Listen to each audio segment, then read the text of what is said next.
Yes, hello, this is Danhausen here, very nice for evil, and you are listening to Bob After Dark. Subscribe or be cursed.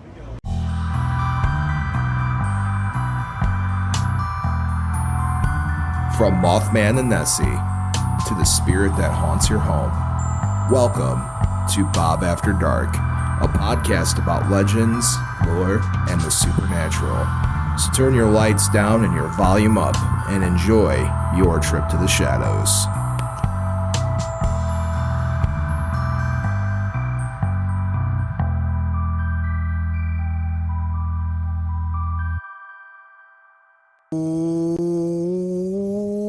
Hey there, children of the night, and welcome to Bob After Dark, the show that takes you into the shadows and goes and says hello, everything that goes bump in the night. I'm your host with the most that enjoys Toast Bob, and alongside of me, as always, is my ever wonderful, ever vampiric, ever cape-wearing, and forever the heartthrob of Bob After Dark, the non-cape-wearing... I'll tell people about this. My friend, my brother, my producer, Count Panic himself. Oh, hey there, Count Panic. Oh, hey, Bob. Oh, that's not the screen I want to cut to. Let's see if I can cut it this way. Hold on. Oh, no. Hold on, let's see. There we go. That's the screen I want to cut to right there. I don't know what that was. Are you sure? Yes. On my screen, it's not you. That's weird. Can you see me on the screen right now, everybody? I don't know. Let me refresh this. Just making sure. It's on that one, but not that one. It's on that one, but not that one. Let's see. Right? I can't see you. Okay. Yeah, there's people there. And Heather also says, hi, Steve. I think the YouTube's a little bit maybe sometimes delayed, so don't be alarmed by that, too, as well. Can the people see you online at least? They can see me here. Okay, I that's popped up good. here, but it's a little delayed, I think, for them. But, Bob, the cape has gone missing. The cape has gone missing. Now, I usually keep it in a drawer here at the studio. The drawer has been missing. Therefore, the cape has gone missing. So there's a mystery to be solved here, and we will solve it. You have had that cape. That cape has seen, like, at cons.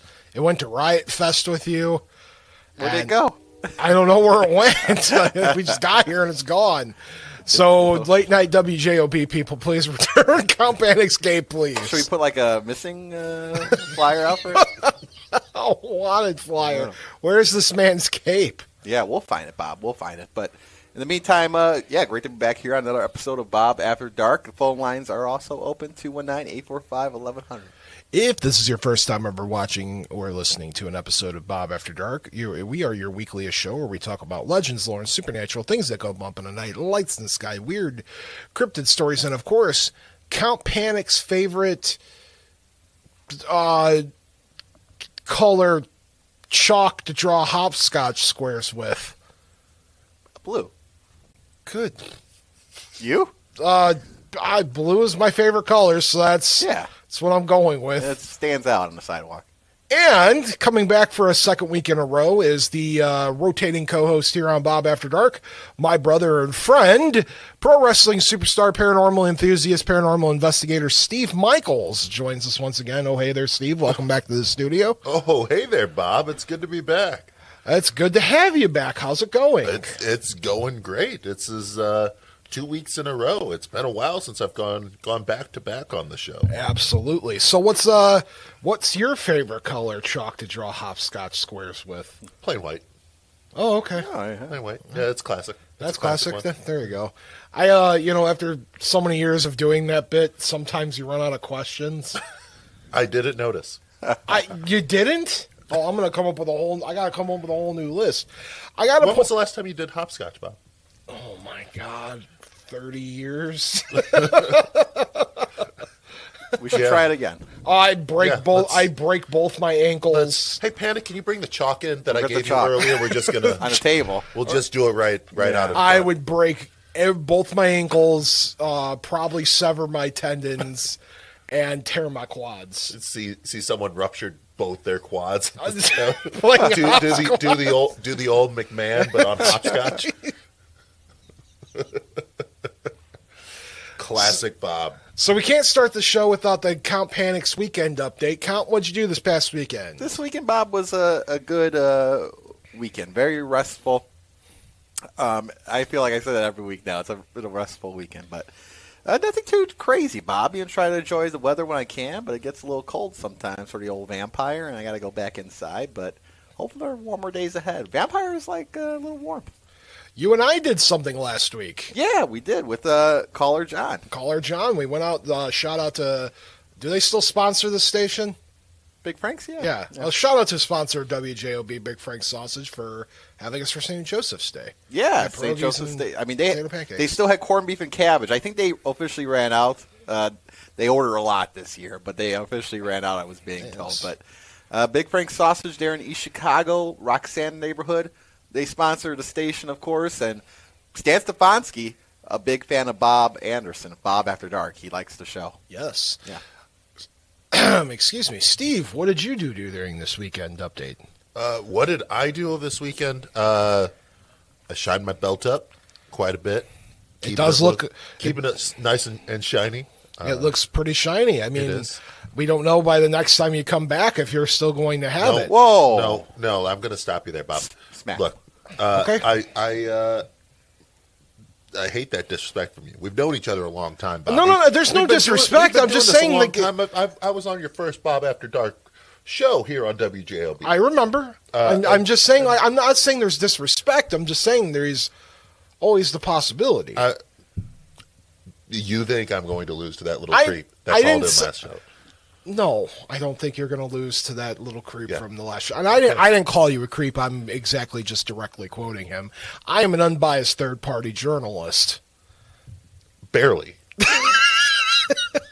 But, okay. Meltzer, I am not. Bob After Dark, I am. Talk about monsters, Dave Meltzer. I challenge you. You're looking at a real monster right here, Bob. I'm not. This is no Northwest Indiana Bears kind of fake thing. Okay, this is the heat. This is a real Chicago Bear you're looking at.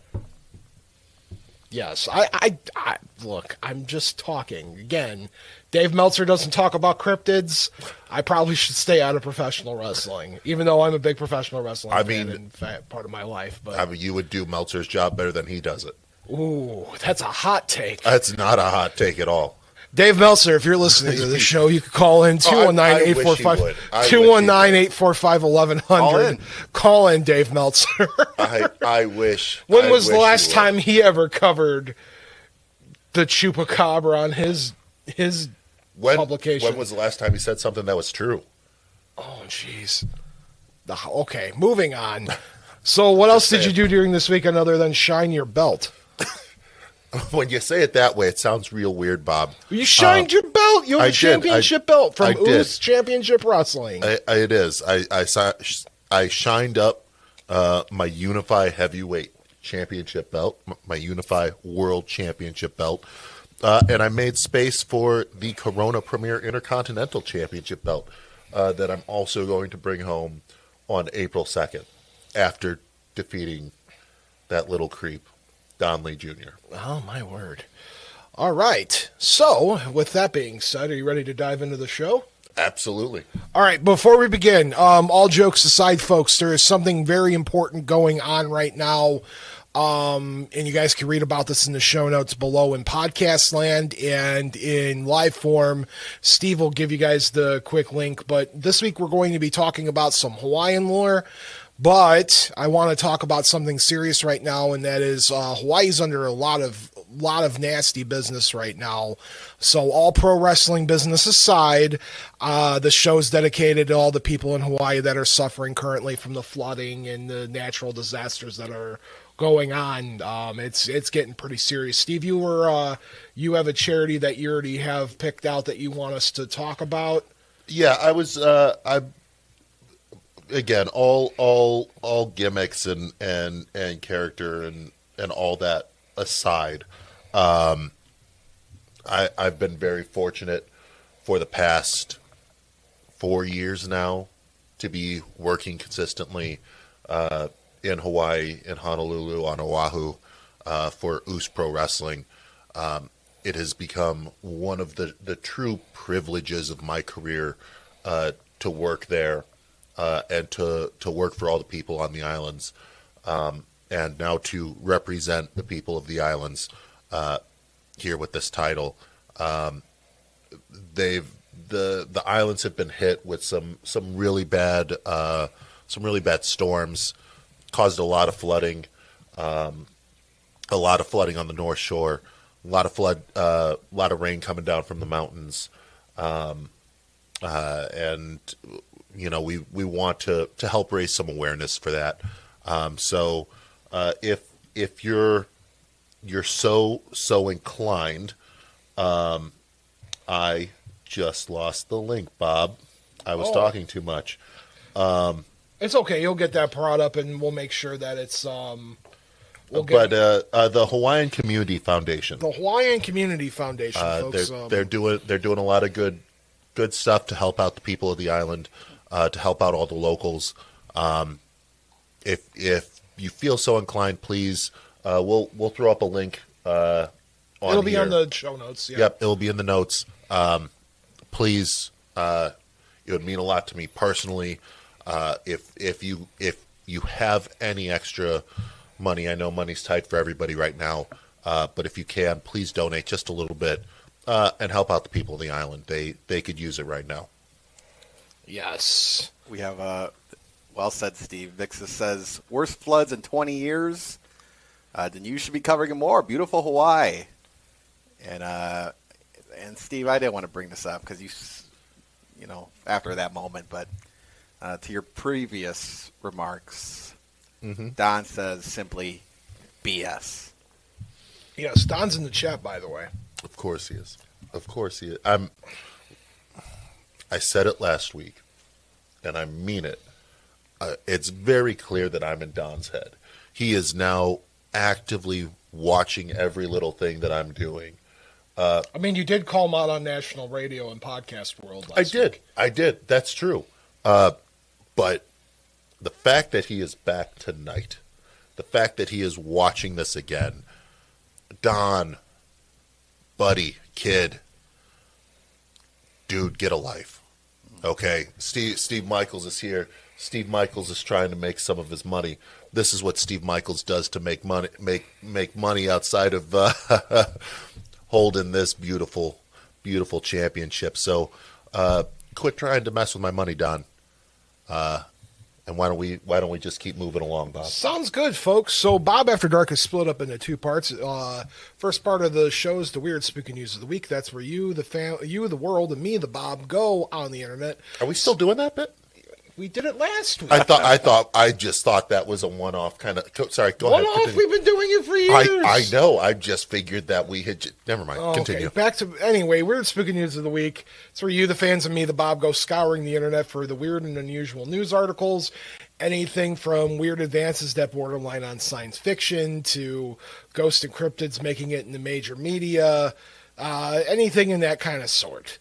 Count Panic is not prepared for any of this. No. He gets the raw take, and then he gives us this hashtag panic steak based on it. And Count and I have been out back drinking, so we're while you were doing the research, he and I we were sharing a nice Green River that was left over from last week. Yes, the studio Green River. Green River. They always keep one nearby around here. Count, what's the Polish blackberry brandy?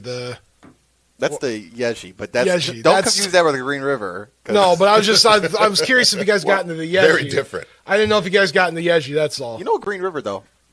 Yeji you could find, I think, there's a few bars that have it, but Green River, not too many establishments carry that anymore. Do you know what? I'll DoorDash both to the studio, and we can just try it on the air. It's fine, right? It's the week after St. Patrick's Day. Let's try some Green River. Fine. Okay. In a million years, you would have never guessed this title of this article. Top U.S. FEMA officer claims to have teleported to a Waffle House before. I mean, after a couple nights of DoorDash and the hard booze, I've been teleported to Waffle Houses too. I was going to say I've only been to Waffle House a handful of times. I think because we don't have any up here in the Midwest. Our version of Waffle House is like Denny's. Yeah, which is not the same. Can I put over Waffle House really quick? I know they're not a sponsor. I know we got a thing to do. You could put over Waffle House. As a wrestler, you have 10 seconds. As a wrestler, Okay. I need to say this. Look, if you're ever on the road and you're in the southern states, for the love of God, stop at a Waffle House. It's some of the most entertaining meals I've ever had. Some of the best meals. And fun fact, did you know if they're not busy, you can ask them, it's not on the menu, you got to be real nice, ask them to put bacon in your pancake. Okay. Or in your waffle. You know I'm a vegetarian. Okay, well, not you, but Panic. I could put bacon in there. Panic, you ask them to put bacon in your Your waffle. 10 seconds are way up. Well, what can Bob put in his waffle? That's not Chocolate chips. Butter. You can do chocolate chips. Just a straight, regular old waffle Really? with butter. Syrup is garbage. I don't put syrup Whoa. in any of Oh, that. No. come on. Can I get back to this our is how news- Waffle House fights start. What do you mean you don't like chocolate chip?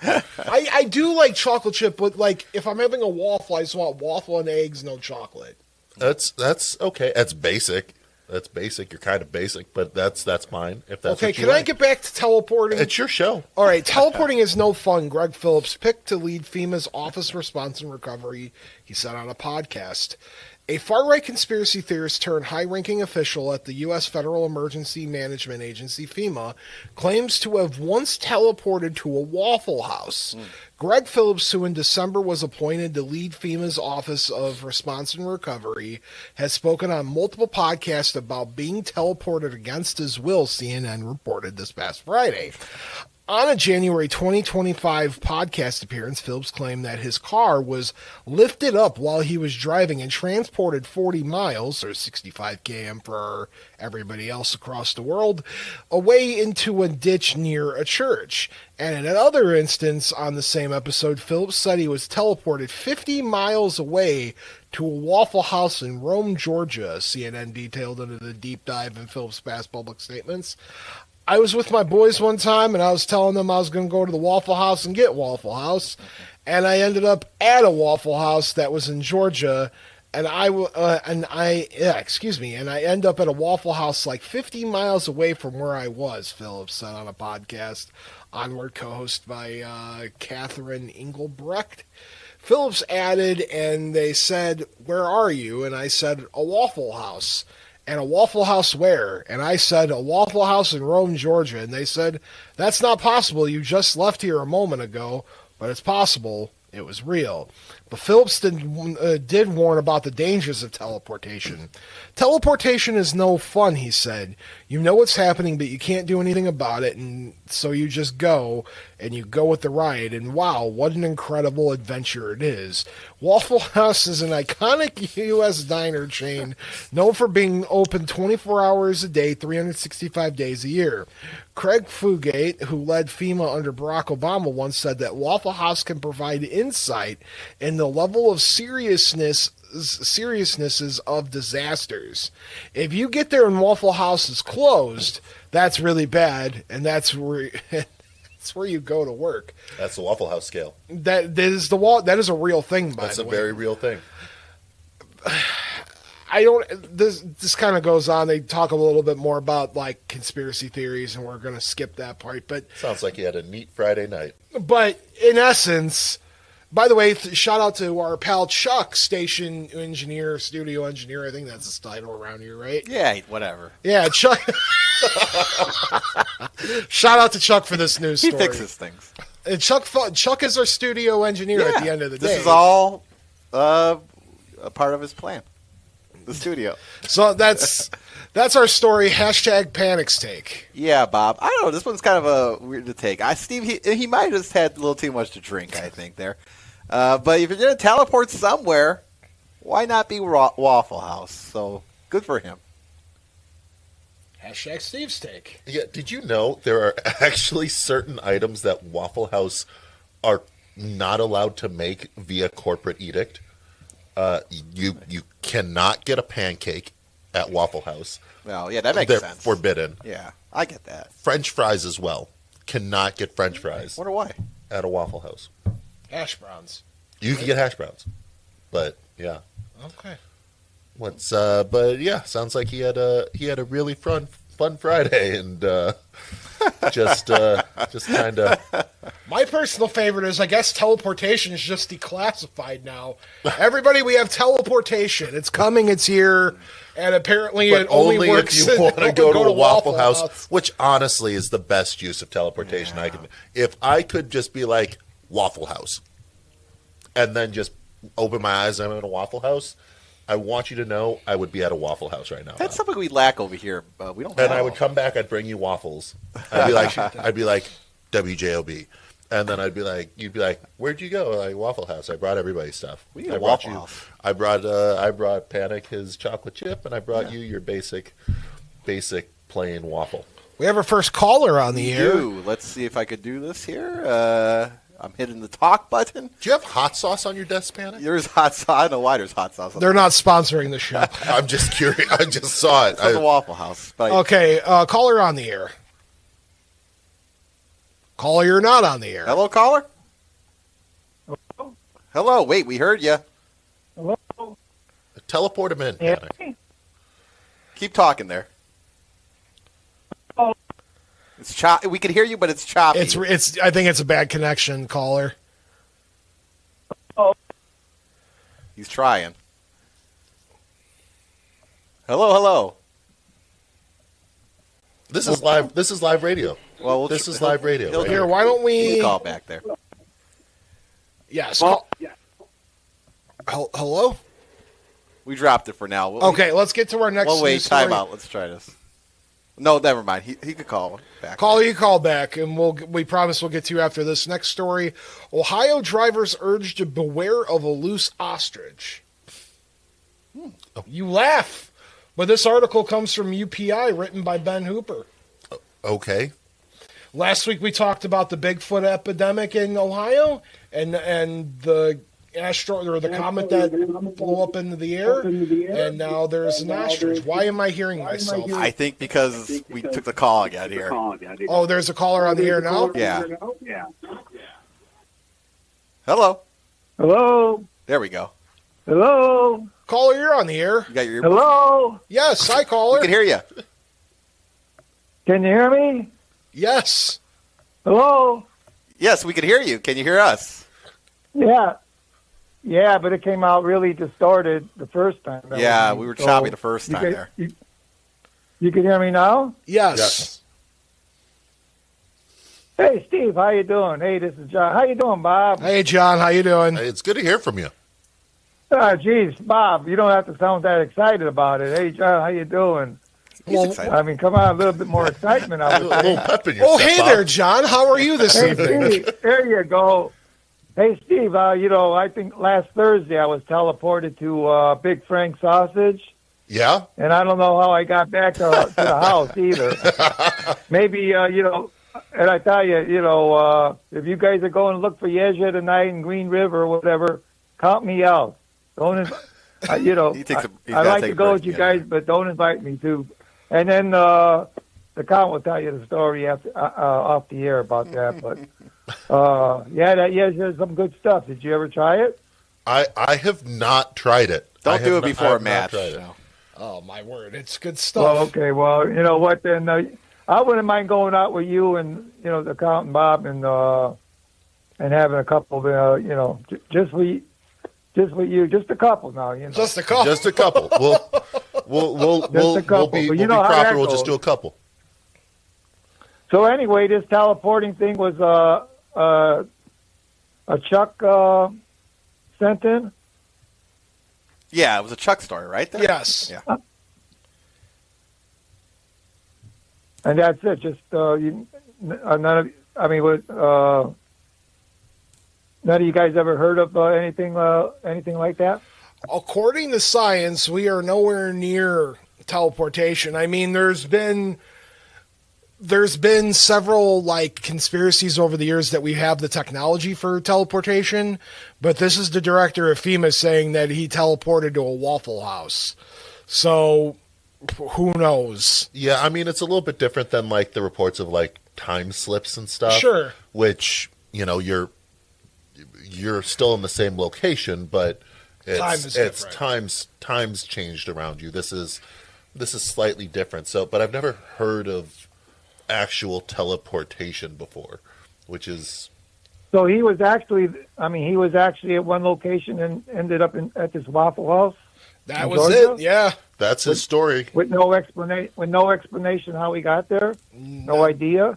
Just says that he teleported. Huh. Well, I don't know, Count. Maybe we better figure out what Chuck was drinking that night too. When he give you the We got to story. figure out. Chuck maybe is teleporting here But- to the station if need be. But yeah. But it's a anyway, good hey, story. nice to hear you back there, Steve, again, and Bob, you as always, and have a great show. I'll continue to listen. Thank you. It's always a pleasure to be back here. Thank you for calling. Yeah. Thanks for and, calling in. Sure. All right. Take care. There Thanks, we go. Sean. Appreciate you. And checking up on the chats too as well. Mr. Rob says, "Big back misuse of teleportation. Big back misuse of teleportation." He's calling them big backs, I guess. Also, that's Don. I can't shake him. He says Denny's over Waffle House. Okay. I mean, to be fair, okay. Let me Grand please Slams without the meat. stop. Don't defend him. That's not even a grand slam.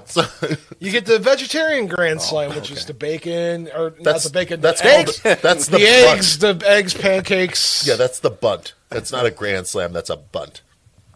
Is it really called the bunt when you get it without the meat? I mean, Or did you just it's make that up? Just as unexciting as a bunt. Oh my word! And as for Don, of course he wouldn't know any better. One, he's never left the island because he's too scared to. Big fish, little fish, little pond. You know what I'm saying? And they don't have Waffle Houses out there. They have Denny's. I've eaten at Denny's late nights In in Hawaii. That's off the air. Oh, okay. But yeah, I mean, he's got his opinions. They're wrong, but he's got his opinions. Would you like to hear about the ostrich now? That's right. We were talking about the ostrich. Yes, and listen. This sounds like a Don Knotts film. And why are there so many ostriches? Okay, now listen.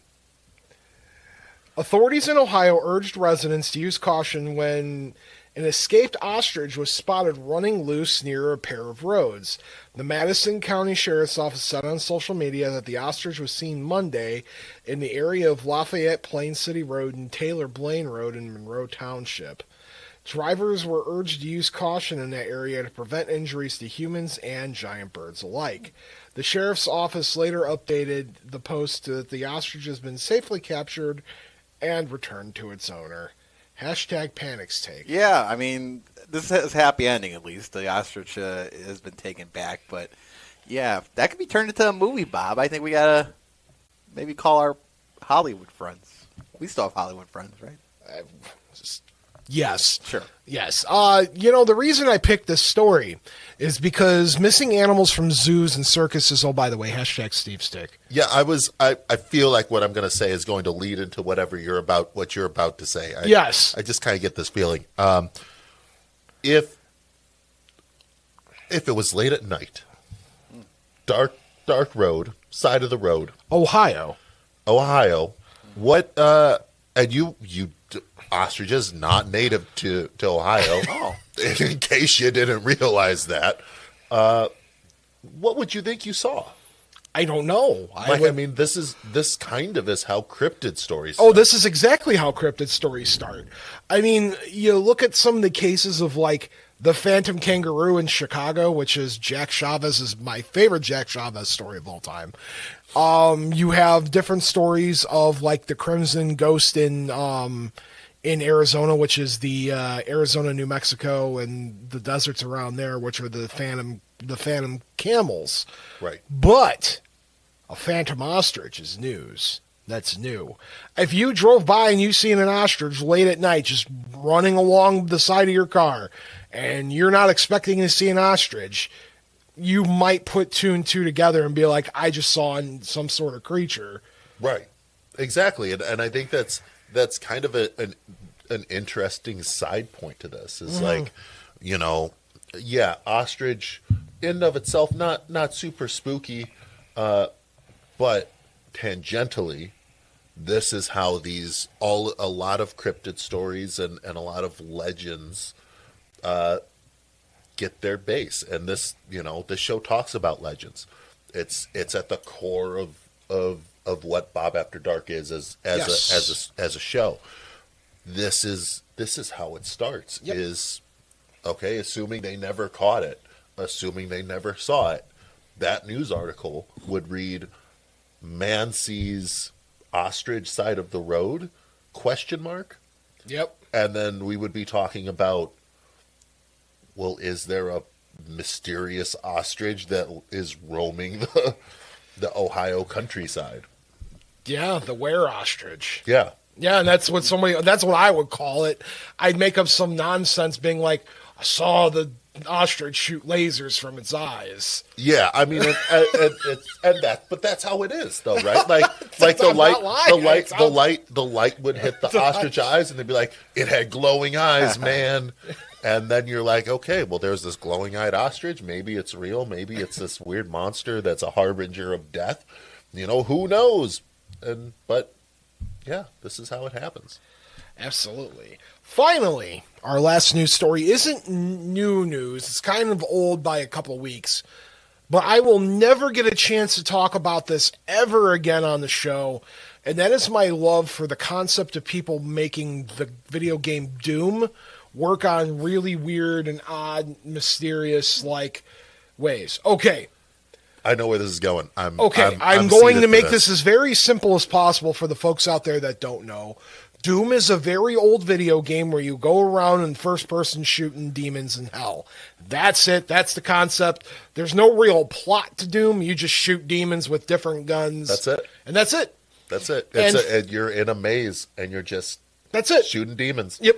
You collect coins or anything? No, there's ammo and armor. Yeah, that's you just it. shoot them. That's it. Now, for whatever reason, over the past 20 years, people have been challenging themselves to make this game run on weirder and weirder and weirder things. I've seen people somehow make Doom work on McDonald's kiosks. I've seen them work on dot matrix printers. I've seen them work on pregnancy tests. However, it's such a basic game that you can make it work on these things. Exactly. However, this is the one time, in my opinion, that this is going to work in Bob After Dark terms. A petri dish of human brain cells is currently playing Doom. Yeah, I saw this X-Files episode. No, this is real. This is actually from The Guardian, written by Rich Paley, Pelley. Scientists in the U.S. have uploaded a fruit fly into a computer simulation, while an Australian lab has taught neurons on glass chip how to play a 90s video game. How long before we're all living in a sci-fi movie? That's the little headline there. It sounds like the opening to a sci-fi film, but U.S. scientists recently uploaded a copy of the brain of a living fly into a simulation. And San Francisco biotechnology company Eon Systems created a virtual insect that knew how to walk, fly, groom, and feed in its virtual environment.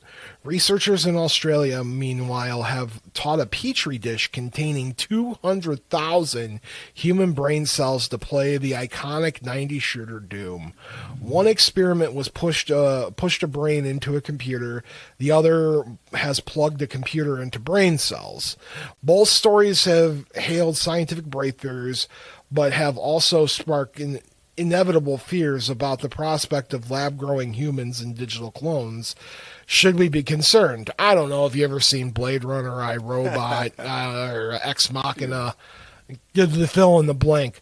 It was an Australian startup cortical lab in Melbourne that taught a dish of lab-grown neurons to play Pong in 2022. Now it's built to describe as the world's first code-deployable biological computer, running on living tissue rather than silicone chips, which is happily playing the 1993 shooter Doom. At first, it didn't know how to move, aim, or shoot, and it would shoot two enemies and stop, so it's definitely learning. And I don't know if that's the most terrifying line in this thing. It's definitely learning. In computer science nerdland, there's an obsession with getting Doom to run on everything from calculators to microwaves. Hong Lung Chung, CEO of Cortical Labs, tells over Zoom from Melbourne, as soon as we managed to get Pong work, the first people said is, when will you get Doom to work? The average brain contains about 86 BN neurons. Is that billion? Billion. Thank you. Appreciate that. 86 billion neurons and roughly 430,000 petri dishes worth. But how do you harvest 200,000 brain cells without resorting to a hacksaw or an ice cream scoop? There's my brain cells, actually, at least most of them are, Chung says proudly. There's no scraping for or brain extraction. It's a very cool technique that was developed by Professor Shinya Nakamura, who won the Nobel Peace Prize in 2012.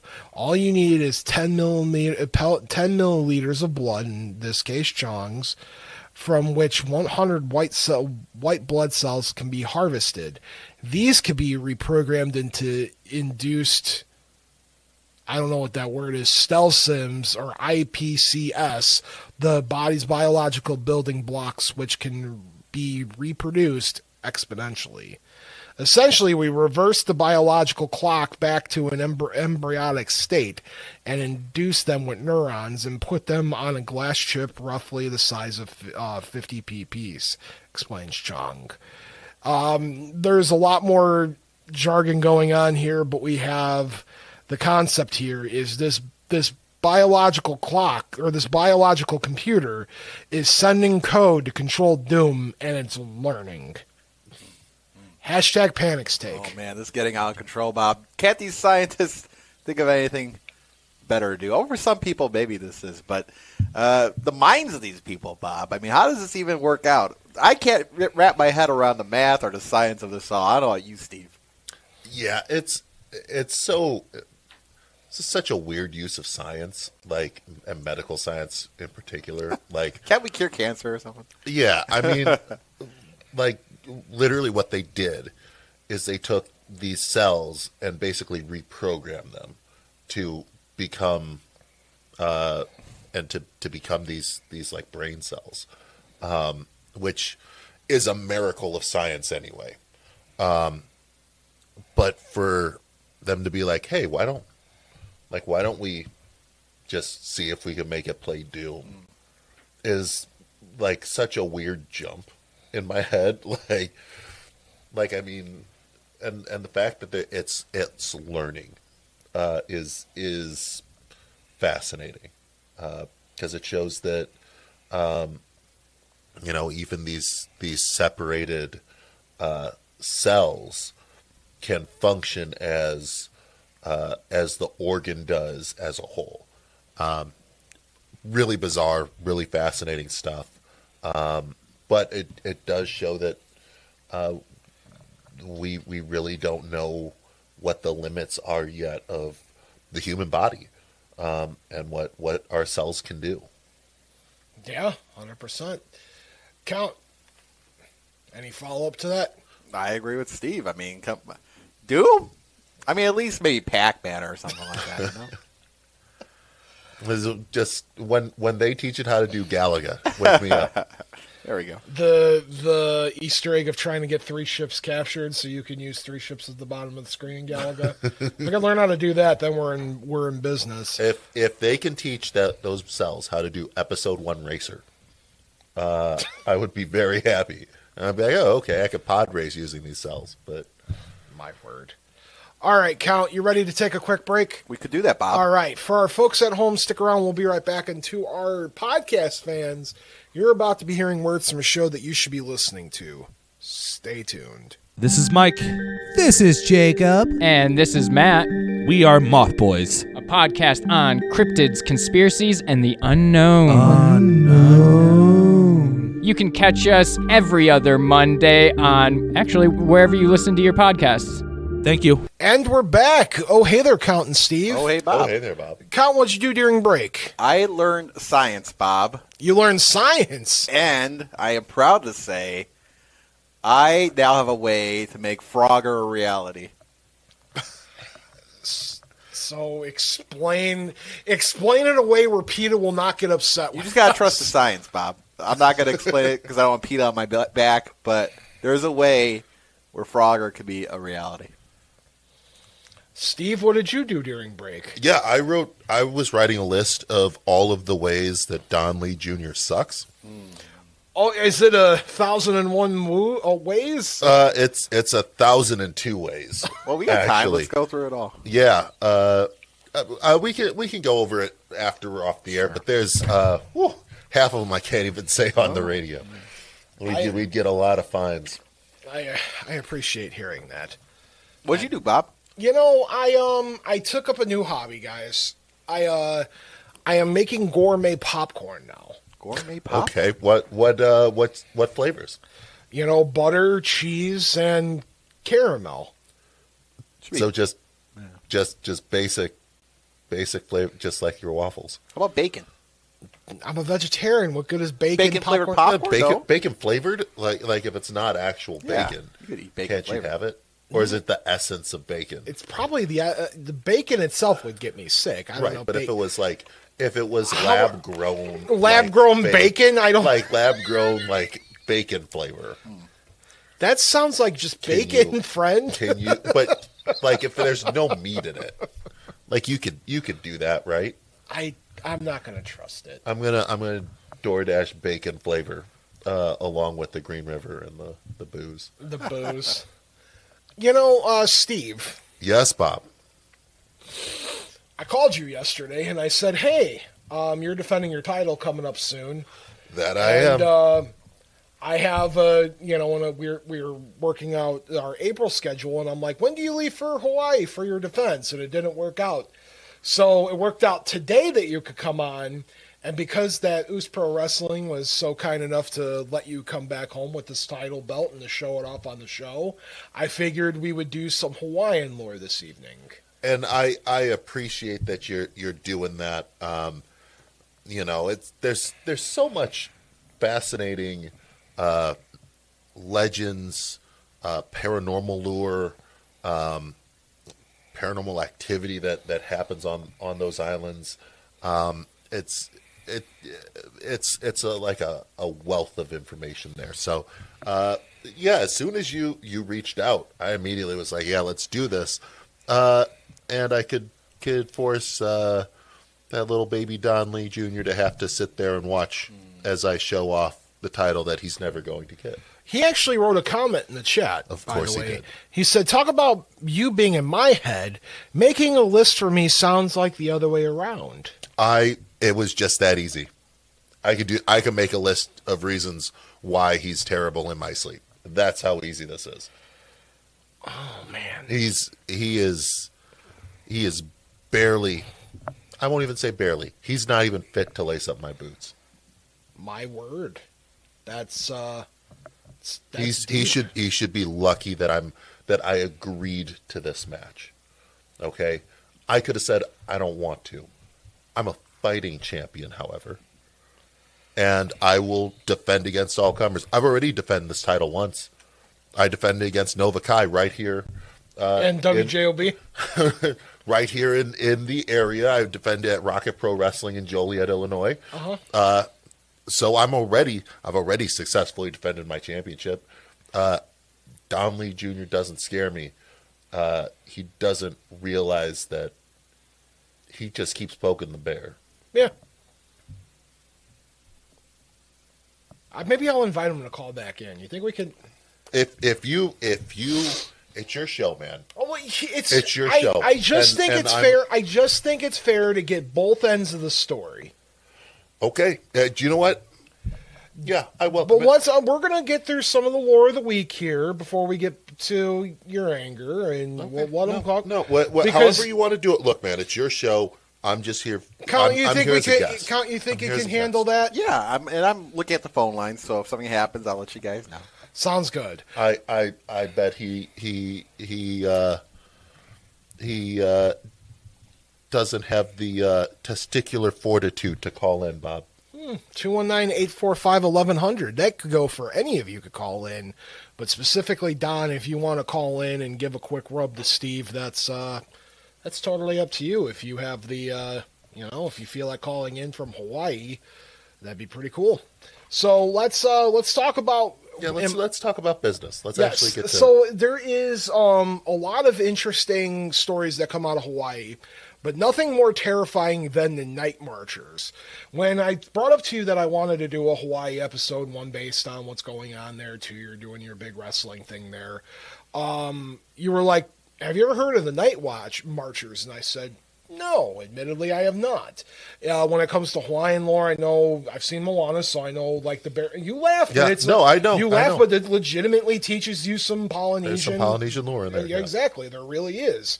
So I've seen Moana, so I know a little bit about Maui and his demigodness and all of that. I know about pygmies. I know that they're the native cryptid around the island. I know there's an actual Bigfoot in Hawaii as well, but nothing is more terrifying than these night watchers. And if Night marchers, the night marchers, and everything's full circle, right, Bob? So Yes. the reason I even found out about the night marchers is Oos Wrestling has a tag team who calls themselves the Night Marchers. Oh, how fun! Phenomenal tag team, great wrestlers. And I was like, I wonder what the Night Marchers are. Like, it's clearly something that's local to the islands. Sure. Let me look into this. And I remember going back to the hotel that night, just Googling it on my phone, and then just went down this rabbit hole of information. And ever since then, I was like, this is one of the most fascinating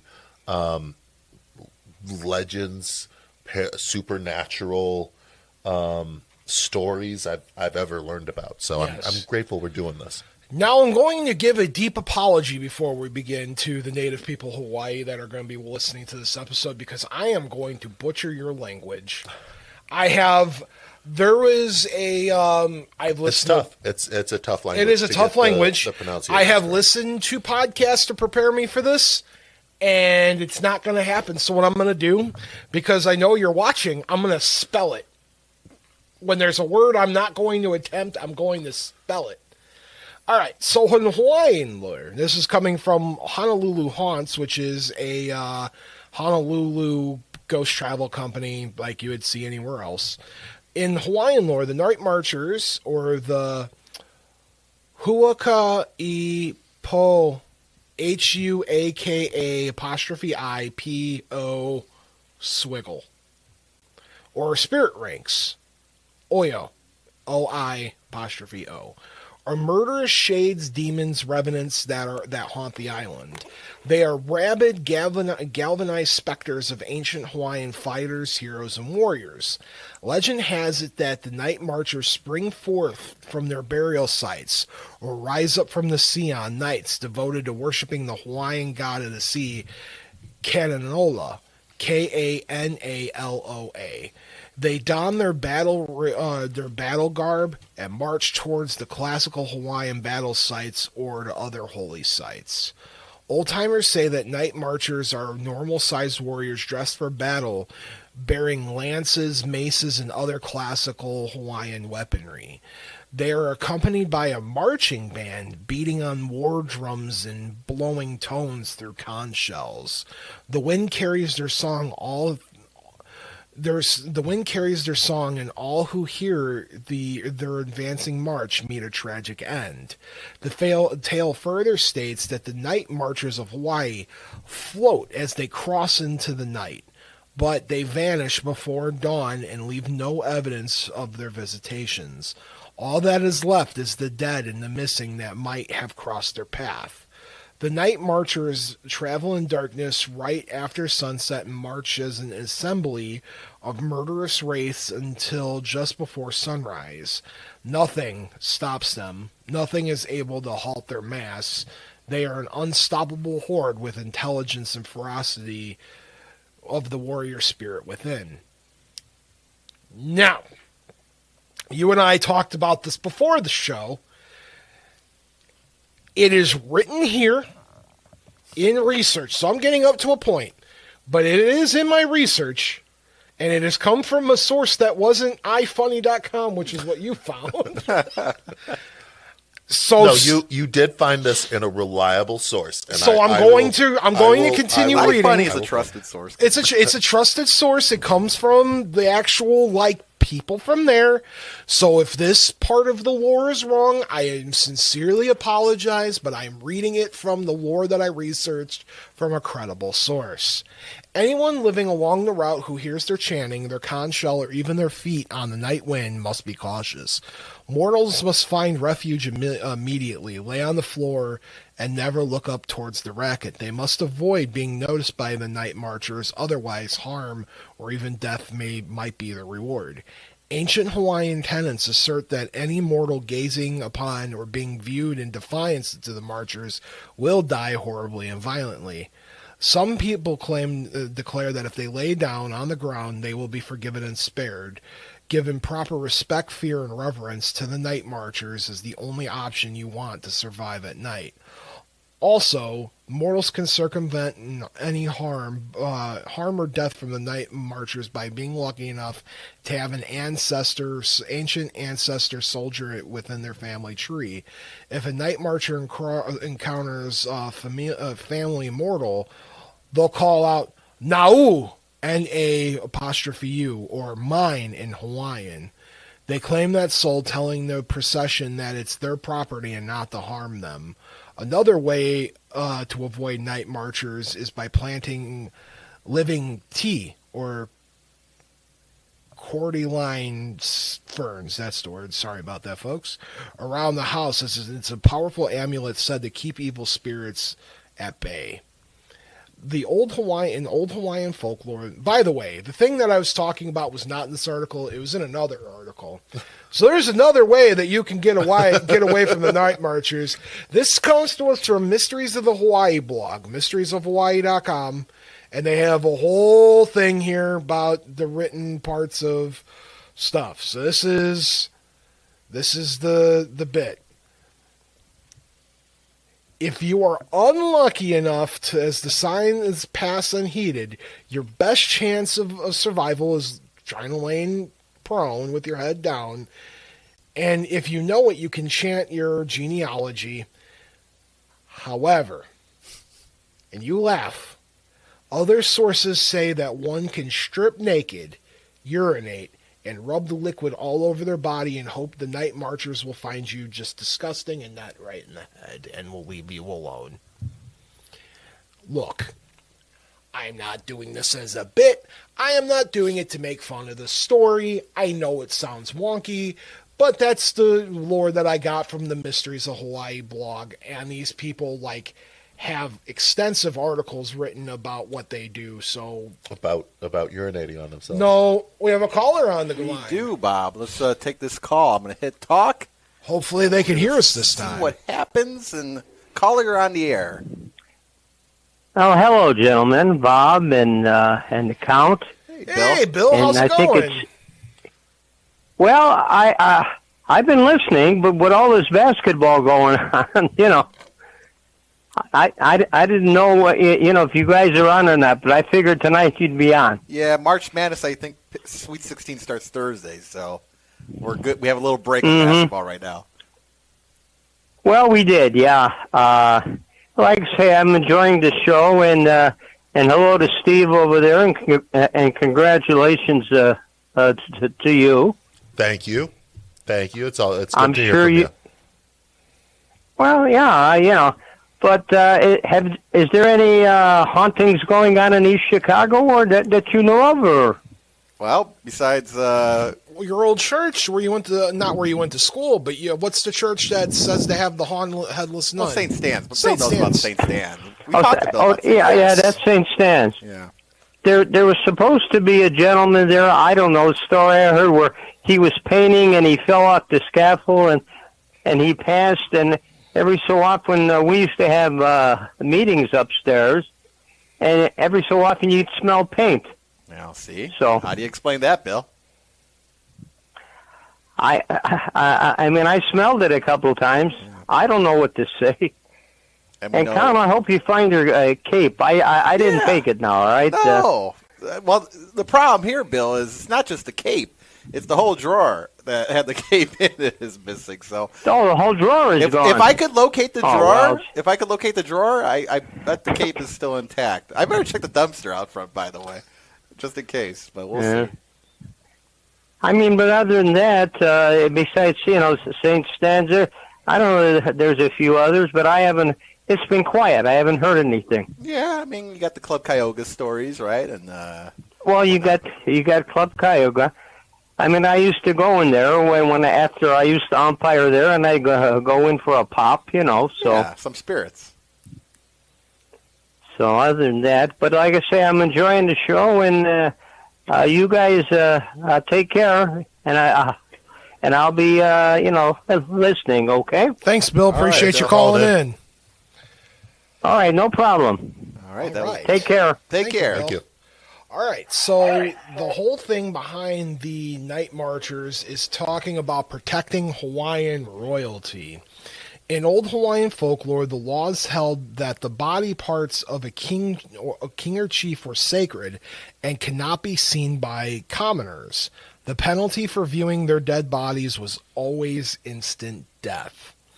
Protecting this kapu, or Hawaiian taboo, is why witnessing the Night Marchers' ghastly parade is punishable by death.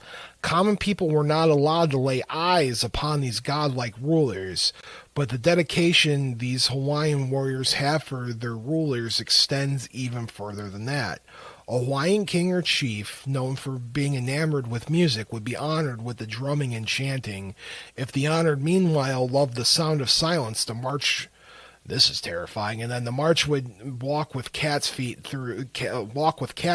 like through the island. So just imagine these things just walking silently. Likewise, if the warrior valued peace, then the march would spare mortals it might cross. Furthermore, Hawaiian gods are often present during these marches, and if a god is present, the night marchers or torches are said to burn brighter, and their fanfare more electric and magical. The night marchers uphold a testament to their duty to protect their sacred lands, as they have been spotted all across the Hawaiian lands. They are tethered to the island's rulers they are served under and march these same paths eternally. Common places is the Oahu Pali Highway, the Kamehameha School campus, and Kamehameha. It was a king. Thank Here's you. one. I appreciate it. Thank you, Steve. Yeah, absolutely. Here, I'll let you look at that. No, it's fine. No. Kamehameha School's campus on Kapalama on Oahu. Yeah. The Kualoa Ranch. Yep, there we go. In the Windward Coast. That's in French, isn't it? La Perouse Bay in the area of Ahihai Kinu. AHIHI-K. Kino. Thank you. I appreciate it. Area in the National Preserve in South Maui. I got that one. The town of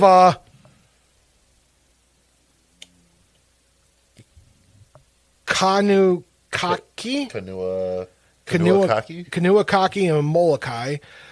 Lele on Oahu and NU'-UANU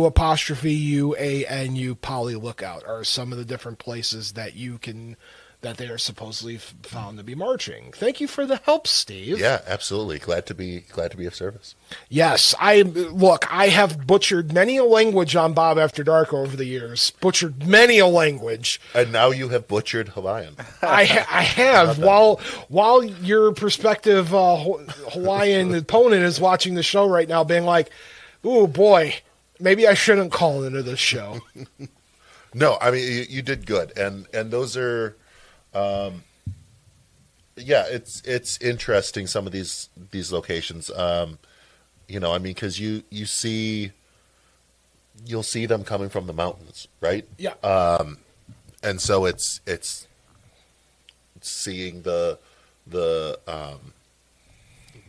torches and hearing from the conch as they're they're marching towards, and it's really a terrifying thing when you think about it, Bob. Oh, it is. By the way, I want to give a quick shout out to Legends of the Pacific Polynesian Lore podcast. They're fantastic. That was actually the episode I listened to get me prepared for this, and I still butchered the language horribly, so I am very sorry to the gentleman that runs that podcast, but thanks for doing this episode. You know what's one of the interesting things about it is that there's still a fairly common superstition on the islands that you don't whistle at night. Which is interesting because that's also lore that you have in Appalachian on the other end of in mainland. Yes, the belief is that it basically it will summon the night marchers if you whistle at night, and as a result, you just don't do it. Again, whistling at night, that's one of those superstitions that traverse globally for multiple different things. Right. But that I found interesting. I found an interesting video from a researcher regarding this, because a lot of this is just lure, right? Yeah. This is from an investigator on Molokai, a family that lived on Molokai, which was mentioned as one of the places where they've been seen. So it's this boy would be seen sitting in his room, staring at this one corner in his room, and just sitting there. And his dad eventually, after this was going on for a while, his dad eventually asked him, "Well, what are you seeing?" And the boy said, "Oh, I'm talking to this old Hawaiian man in the corner." And his dad was like, "Okay, well, what is he wearing?"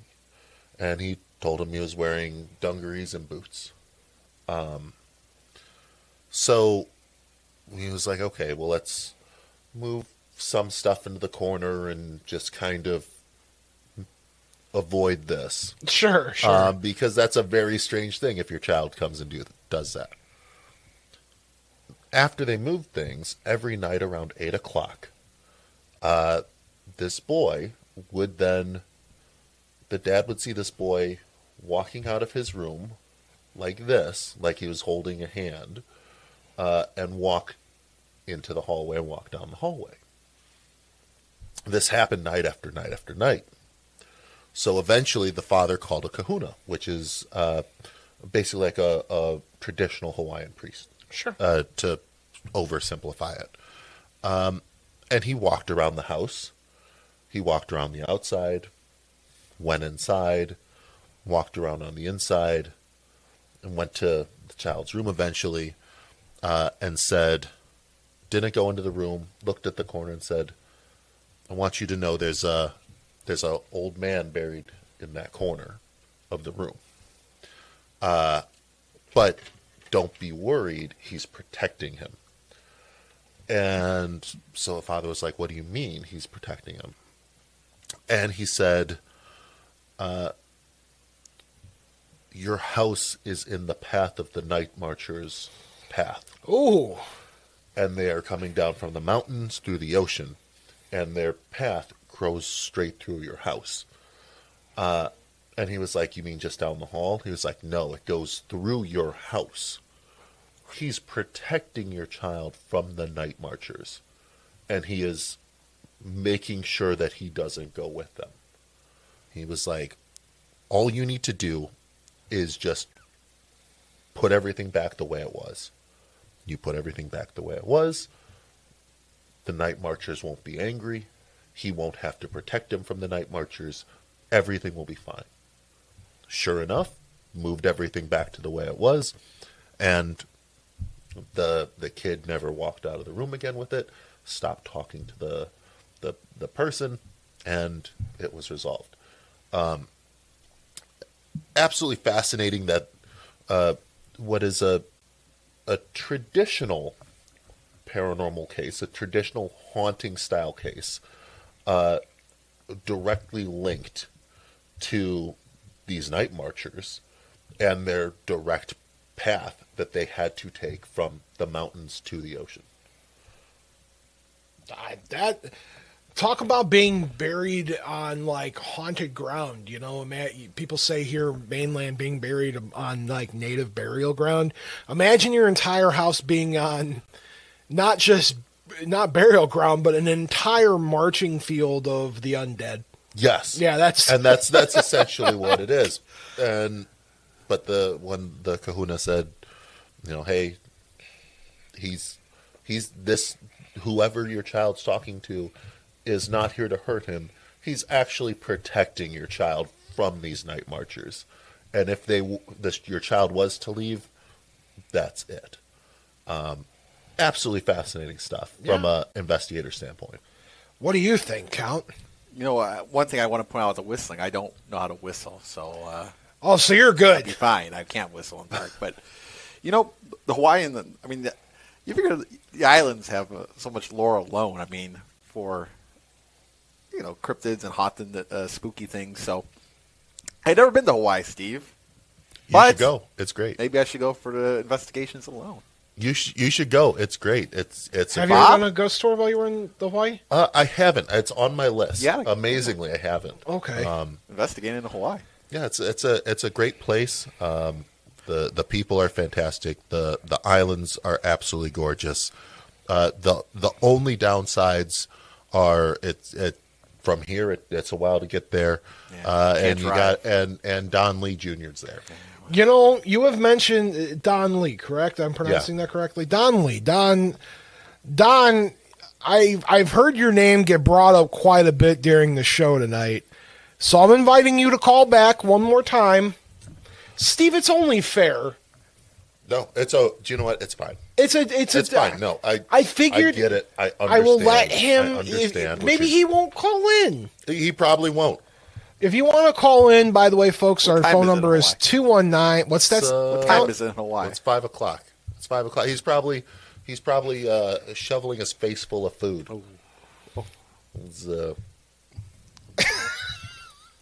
Also about Hawaii, if the Brady Bunch has taught us anything, it's not to pick up a tiki. No. That is a fair point too. Don't do that. Yeah, there's a lot of things. Don't bring home lava rock. That upsets Pele. Yes, don't do that because Pele will knock you out. That's a very real thing. Yeah. What is the black sand is the lava rock, right? Or is that something different? It is lava. Okay. But like if you go and see the volcanoes. Yeah. Like you leave everything. Right. I don't think he's calling in, Steve. We should get Bob to Hawaii. Wait, hold on. Oh, we have a caller. Time out. I'll take a call here. Let's see. All right. Disgruntled. Bob, I think we have a caller here. Caller, you're on the air. Steve. Oh my God. So tired of you, Steve. Is this Don? I don't understand what you have against me. This is Don. I don't know what you have against me, Steve. This is Don. Oh, hey, Don. How's it going? How's Hawaii? Shut up, Bob. Oh, I was just curious. How's he doing? He called. I know you're for the doing most your part, job, everything but- is better. Everything is better. That's good. That's good. All my there's still our some thoughts and prayers are rebuilding in going out some to the areas. islands right now and all of that stuff, and we're going to make sure we share the. To everyone but you, Don. Jesus Christ. Oh boy, Don, I'll. Steve, you love this, Steve. You just love dogging on me. You just love that, don't you? Look, I don't love doing it, but it's real easy. It's real easy, Don. Real easy. It ain't gonna be easy April 2nd, Steve. I'm sick of you. I'm done with you. April 2nd, it's done. Me versus you for that world championship and my Corona Intercontinental Championship. You can say whatever you want. You can say I'm green. You can say I'm young. You can say I'm easy. You can say anything but the second that you disrespect my dad. That's the farthest you're going to take it. April 2nd, whatever I got to do, I don't care. I'm going to take care of it. I'm going to make sure that you're on the ground for that 3 count. Don, I want you to know, and I say this as sincerely as I can. I am not going to be proud of the things that I have to do to you when you make the mistake of getting in the ring with me. I am not going to be proud that your father, your broken down father, is going to have to watch you get carried out of that ring while I stand over your carcass, holding both the Unify World Championship and your Corona Premier Intercontinental Championship. I'm not going to be proud of it, but I'm absolutely going to do it. Because what you don't understand, Don, is this isn't a game to me. This isn't my weekends. This isn't a 50-mile kind of deal. This is my career, my livelihood. I'm already getting paid so much more now that I won this. Once I become double champion at US Pro Wrestling is going, and I refuse, Don, to stop me from that. It's just business, kid. And the sooner you realize it, the sooner you will grow. Do you have a rebuttal to that, Don? Steve, April 2nd, it doesn't matter what happens, man. What does matter is my legacy. April 2nd, you can do whatever you want, but over my dead body, do you think for just 1 second that I'm going to let you lay over me and get that 3? Hell no. No chance. April 2nd. Blind Brian. All right. I'll see you Whatever there, I got to do. If I die in that ring, it is what it is. But at least I know I put in my 100%. And But Steve, it don't matter, Steve. It really doesn't matter to me anymore. You crossed the line. And I'm tired of it. I'm sick of it. I'm sick of your disrespect. Don, I will see you there. I will see you there. Thanks. I hope All right, you're ready. Bob, I think we should cut it right. Thanks for calling in, Don. We appreciate you. Well, I appreciate Don. All right. Well, I shouldn't say I appreciate Don, but I appreciate giving somebody a chance to talk. You know, it's not fair to only take one viewpoint. I work in radio, for crying out loud. I have to have both viewpoints. It's for ratings. You want ratings, Bob? I love ratings. Ratings are great. Do you want ratings? Yes, I'd love ratings. Be careful. We're on the FCC list. I can give you ratings right now, Bob. Oh, we're good. But it's important. It's important to get both viewpoints. Well, you got his viewpoint. I did. You heard his what will soon be his famous last words. And I hope you're happy, Bob, because you just threw a match on this already volatile situation. So now it's not on me. See, you gave him the opportunity to talk. You gave him a direct line of communication to Steve Michaels. You came on public radio. You told him to call. So now what results from him calling in is no longer on my hands, Bob. That's on your hands. Don't agree with him. I'm just that's saying. On maybe Panic's hands as well for putting the call that's through. true.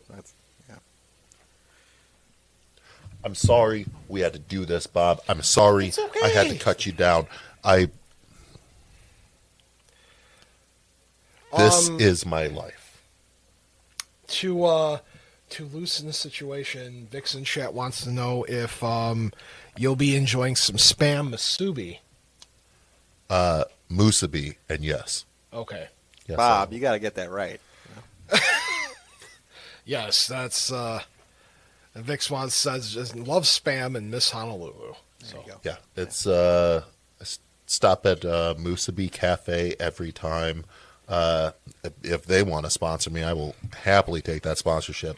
That's I have not got a single trip without stopping to get spam musubi. I love it. All right, Bob, I don't know where you're gonna go from there. I mean, But you know what? Take another break. Take another commercial break. No, we got time. Just take the break. That's fine. We're about to end here. That's fine. We're about to end in a moment. Oh, okay. Do you have anything else to add to the Night Marchers? No, I mean it's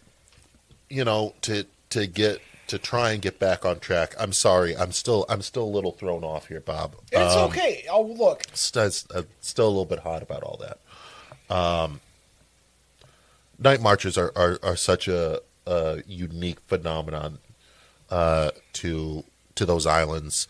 The type of paranormal activity that happens across the Polynesian islands is something that, I mean, you could dedicate multiple shows to. I'm grateful we got a chance to talk about this and to talk about what they do. Yeah. Absolutely. Count. Yeah, Bob. Any closing words on the Night Marchers of Hawaii? Fascinating, Bob. Fascinating episode. I mean, ended a little weird there, and I promise I'm going to look for my cape. Excellent. I have something to announce. Because, well, usually I go last on Shameless Plug Day. Go ahead. It's your show. Okay. I have officially, as of today, I have been booked to speak at the Wisconsin Cryptids and Paranormal Convention. That would be May 8th in Fond du Lac, Wisconsin. Good old Fondy. Fondy. I will be in Fond du Lac, Wisconsin for the Wisconsin Cryptids and Paranormal Convention. I will have a booth there selling merch along with the brand new T-shirt line of Paranormal. The Northwest Indiana Bears shirts. No, the apparel normal. Oh, okay. That's my. How much are the Mothman meet and greets going for there? Is there just like a? Well, I mean, Mothman's not going to be there. Okay. Is there an autograph, photo, and then combo deal? No, it's just Mothman's not going to be there. Okay, Pat. I'm going to be there talking about Mothman. Gotcha. So that's that's my big announcement today. Shout out to our friend Barnaby from CAPS, the runs the Wisconsin Cryptid Paranormal Convention and has a cryptid podcast that's name slips my mind right now. So sorry, Barnaby. But shout out to him for booking me for that. So you guys will see me there on May 8th. For all we're Wisconsin fans, I'm making my triumphant return. Mars Cheese Castle. Mars Cheese Castle, yes. Get a Bloody Mary with all the fixings. Bacon. Also, if you are in the greater Chicagoland area and you work at a haunted bar, reach out to me at bob@bobafterdark.com. I'm compiling a list of haunted bars through the greater Chicagoland area because if everything goes correct here, folks, I'm working on my first book. Ooh. Yes, I'm. That's the. We're at the beginning, earliest stages of it, but it's Spirits and Spirits, a pub crawl, a paranormal pub crawl through Chicagoland. So from Northwest Indiana all the way to the Wisconsin border, haunted bars that you yourself could go to and have a cocktail at while dealing with a ghost story. Ooh. Yeah. I've seen many a ghost drinking Malort. That's my story, and I'm sticking to it. I thought we used Malort to ward off evil spirits. It's whatever you want it to be. You drink enough of it, and you'll see Bigfoot. Also, April 19th, folks, you'll see me at the Hopped Brewery in Huntley, Illinois for their metaphysical market. I will be a guest there, slocking merch and signing autographs, so you guys can see me there April 19th. Those are my two big appearances that I have booked right now that that's just kind of out there. So yep, 2 appearances, Huntley, Illinois and Fond du Lac. Good for you. Hitting the big towns. They're towns, Steve. They're major Look, half these listeners are from Hawaii. They don't know. These are the big. You're hitting the big cities, Bob. You know, Hawaii has not a paranormal con, but they do have an anime con called Kawaii Con. They have, I've been there during it. I haven't gone. They have multiple. They have a Comic-Con too. You know, if the local Hawaii Comic-Con wants to book a speaker, I'll come in and talk about whatever they want me to, just so I can get a chance to say I've been to Hawaii. It's a beautiful state. It really is. I've put that state over a ton tonight, haven't I? You have. Well, it's important. It's a beautiful state. Yes. All right, Count. Yeah. Do you have anything closing words for the audience or something you want to plug? Unlike Dennis Stamp, Bob, you are getting booked. I don't get it. That's a good one. I'm not booked, Terry. I'm not booked. I'm not booked, Terry. That's good. That's a good. I can picture Bob going around. I'm not booked. I can tell you, Bob, when he's not here, is just jumping on a trampoline with weights and just saying, I got to keep in shape. I don't know when the next investigation's going to be, and I gotta be ready to carry those cases up some steps. I'm not booked. Not booked, Terry. Steve, do you have anything you'd like to plug? Always. Obviously, our big ones in April in Oos Wrestling. Absolutely. April 2nd at Hawaiian Brian's in Honolulu, Hawaii. Oos Wrestling. I will be defending and retaining my Unify World Championship against Don Lee Jr. And his Corona Premier Intercontinental Championship. Title versus title.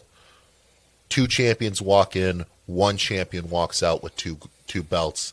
I've already gotten a larger suitcase, so I'm ready for this one. Because he's a little baby, like I've said. Anyway, April 11th, Steve Michaels will be back here in the Chicagoland area at Rocket Pro Wrestling. Always a great show.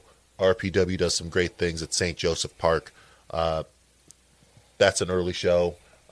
Doors are at 4, bells at 5. You'll be out of there in time to still get dinner. And then Steve Michaels makes his triumphant return to 907 Wrestling up in Anchorage, Alaska on April 25th for Arctic Comic-Con. I wanted to get the name exactly correct. I didn't get booked for Arctic Comic-Con. Oh, Steve Michaels got booked. Oh, okay. Steve Michaels got booked over Bob.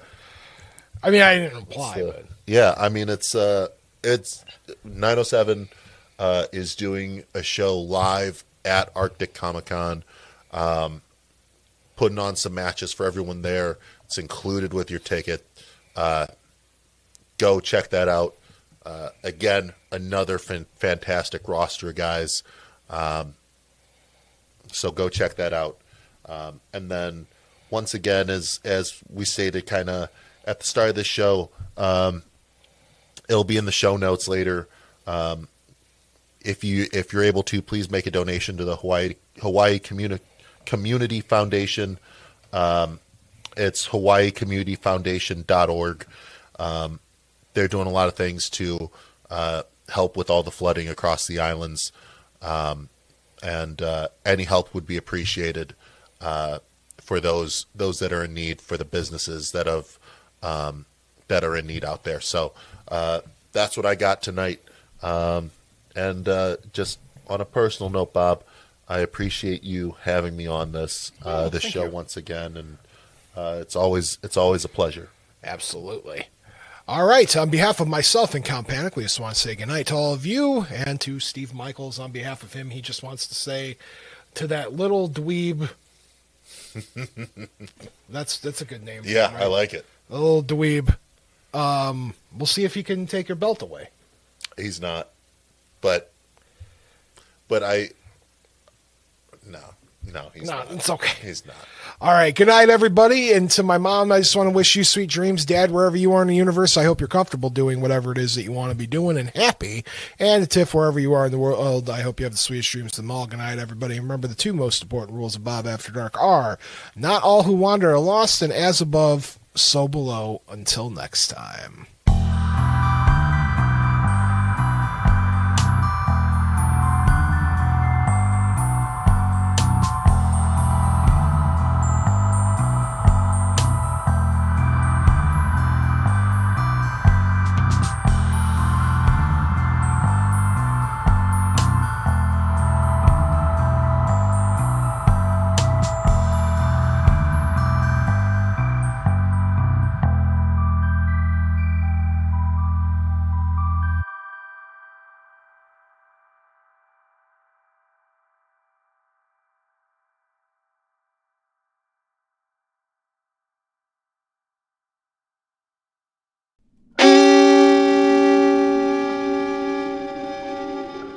Memoriam Development.